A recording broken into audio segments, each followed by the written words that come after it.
বাংলাদেশে সামাজিক যোগাযোগ মাধ্যমে আজ এক অদ্ভুত ব্যবস্থা চালু হয়েছে। যারা ভাইরাল কন্টেন্ট ক্রিয়েটর তাদের নামে হাজার হাজার ফেক আইডি, আর সেই সব আইডিতে লাইক শেয়ার কমেন্টের বন্যা। অথচ যারা সত্যিকারের কষ্ট করে কন্টেন্ট বানায়, রাত জেগে চিন্তা করে, মন প্রাণ ঢেলে ভিডিও তৈরি করে, তাদের ভিডিও নিউজ পেডে আসলে ধাক্কা দিয়ে সরিয়ে দেয়। তাদের পরিশ্রমকে আপনারা মূল্যায়ন করেন না। ভাইরাল হওয়াটাই যেন একমাত্র মাপকাঠি, অথচ আসল সৃজনশীলতার কোনো দাম নেই। এই অবহেলায় অনেক নতুন ক্রিয়েটরদের স্বপ্ন ভেঙে যাচ্ছে, হারিয়ে যাচ্ছে তারা সোশ্যাল মিডিয়া থেকে, আর হারিয়ে যায় তাদের অনুপ্রেরণা। মনে রাখবেন, প্রতিটি বড় ক্রিয়েটর একদিন ছোট্ট থেকে শুরু করেছিল। সাপোর্ট না করলে নতুনদের মধ্য থেকে আর কোনো বড় ক্রিয়েটর জন্ম নেবে না। সুতরাং আপনি যে ভিডিও দেখছেন সেটি কি ফেক আইডি থেকে দেখছেন, এটা নিশ্চিত করুন।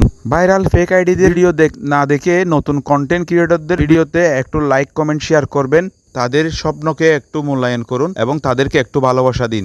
আপনাদের প্রতি আমার বিনীত অনুরোধ থাকবে, যারা নতুন কন্টেন্ট ক্রিয়েটর আছে তাদেরকে সাপোর্ট করবেন। আর যে ভিডিওটি দেখতেছেন এটা কি আসলেই সত্যিকারের রিয়েল আইডি, এটা নিশ্চিত করবেন এবং ফেক আইডি থেকে আপনারা আনফলো করে দেবেন। তাদের ফেক আইডিতে কোনো ধরনের লাইক ফলো কমেন্ট কিছু করবেন না। ছোট্ট একটা অনুরোধ করে আপনাদের মাঝ থেকে বিদায় নিচ্ছি। আসসালামু আলাইকুম, সবাইকে ধন্যবাদ।